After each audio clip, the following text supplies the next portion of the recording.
Muitas coisas são atribuídas ao diabo. Eu já falei isso aqui em outras pregações. Às vezes nós recebemos pedidos de oração, de aconselhamentos, onde as pessoas dizem assim: ah, pastor, foi feita uma obra de macumbaria e o diabo pegou o meu marido, o diabo pegou a minha esposa, como se nós fôssemos, assim, marionetes nas mãos de Satanás.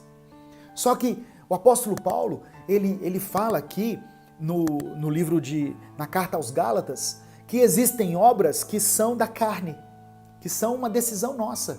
Paulo fala assim, olha, no verso 19 e 21, Gálatas 5, 19 e 21.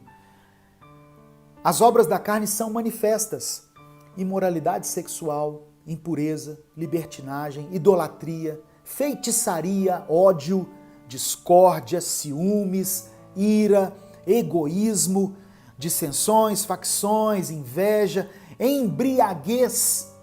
A pessoa bebe demais, fica bêbada. Ah, Satanás levou ele para o boteco. Não, ele foi com as pernas dele. É uma obra da carne. O diabo não obriga você a fazer as coisas. Ele pode lançar setas na sua mente, ele pode criar um ambiente propício para a sua queda, mas a decisão de pecar é da própria pessoa. Continua falando aqui, orgias e coisas semelhantes, tá?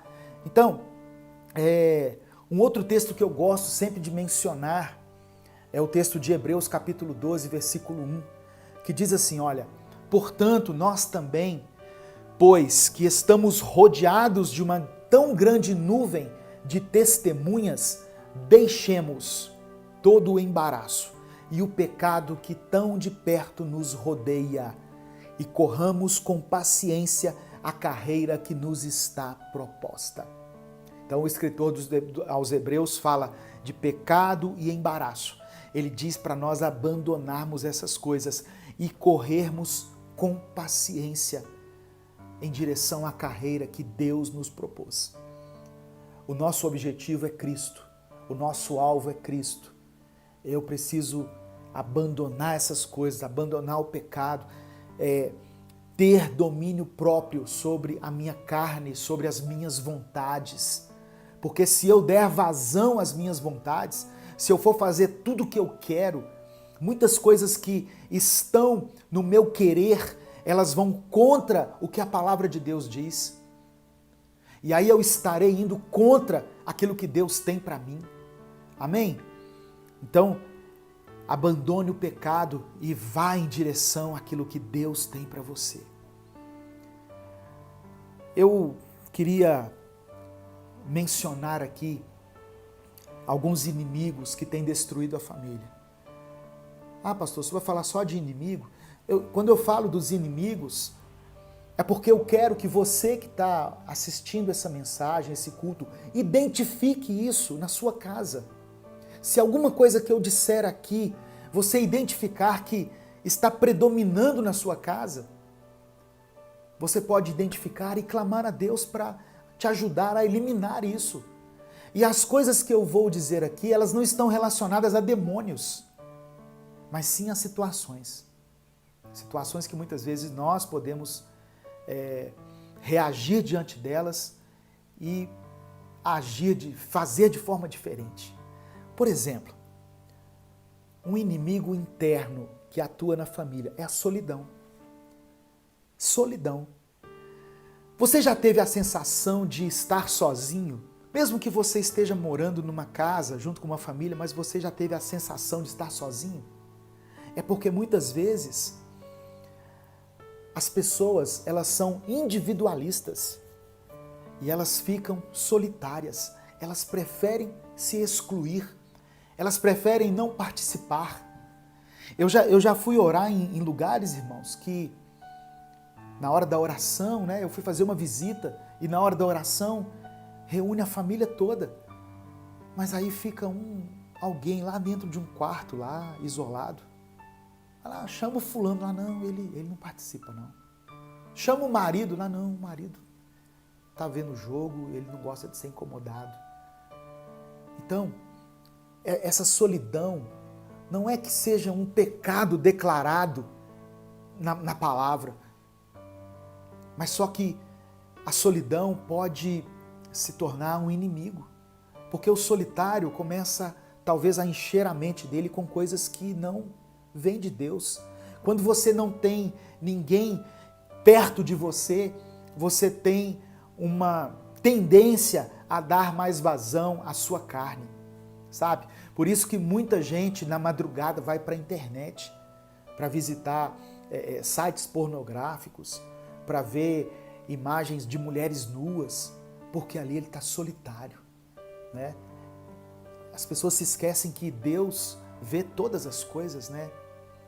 Que aos olhos do Senhor nada escapa.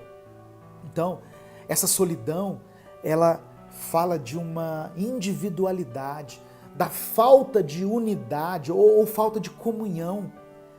É quando cada um na família busca somente os seus próprios interesses, os seus sonhos, os seus projetos. E aí a pessoa se tornou individual.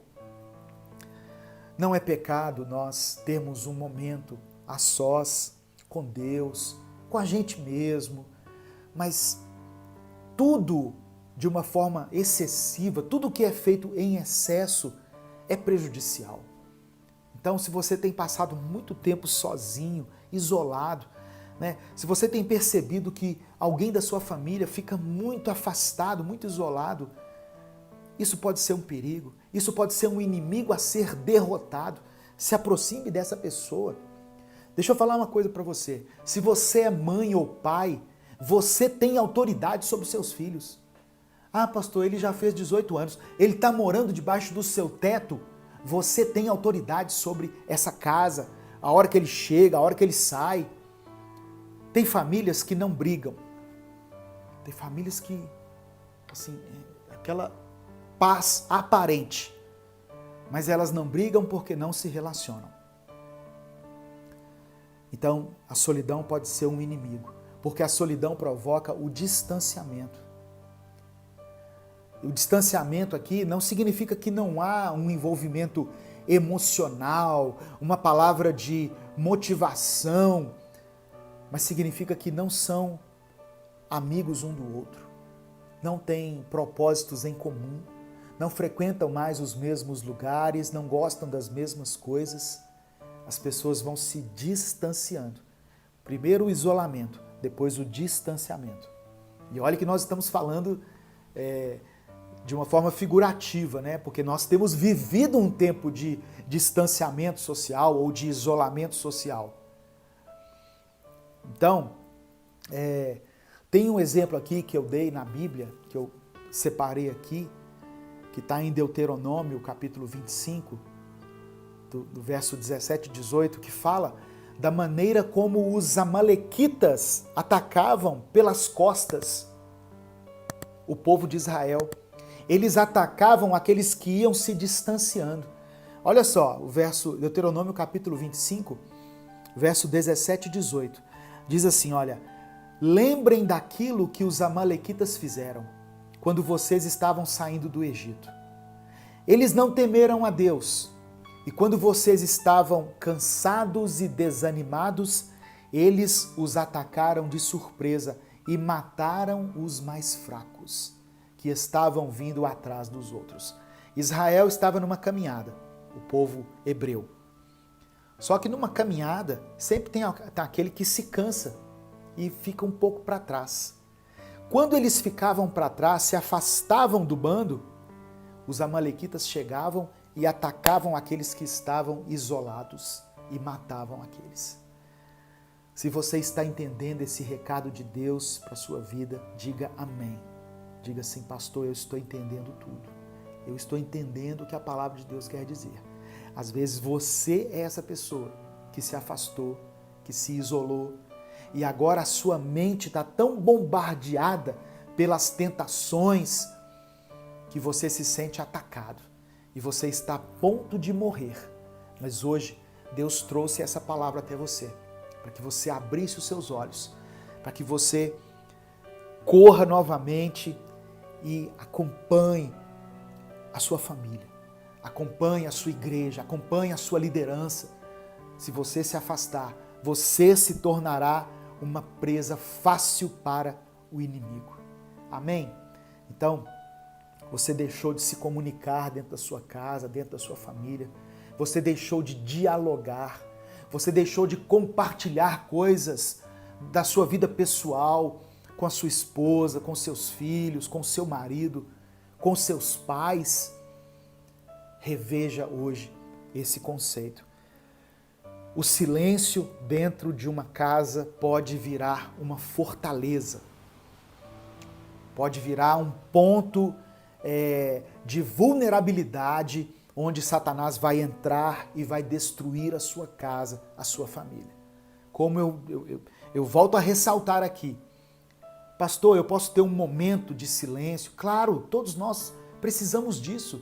Às vezes, irmãos, eu paro, eu sento na minha casa, eu quero ficar assim, sem falar nada, sem ouvir nada, só olhando pro nada, sabe? Às vezes é preciso ter esse tempo a sós, conosco mesmo, sabe? Nos desligarmos um pouquinho, ficar em offline. Mas cuidado, porque isso não pode virar um isolamento, um distanciamento, e isso não pode impedir que você mantenha um nível de diálogo na sua casa. Eu não estou falando de diálogo só de conversas superficiais, não. Eu estou falando de conversas mais profundas. Expor os seus sentimentos, expor aquilo que você acha de uma situação. Chama o seu filho aí para conversar, chama o seu cônjuge para conversar, olha no olho um do outro, porque senão nós ficamos para trás e nos tornamos presa para o inimigo.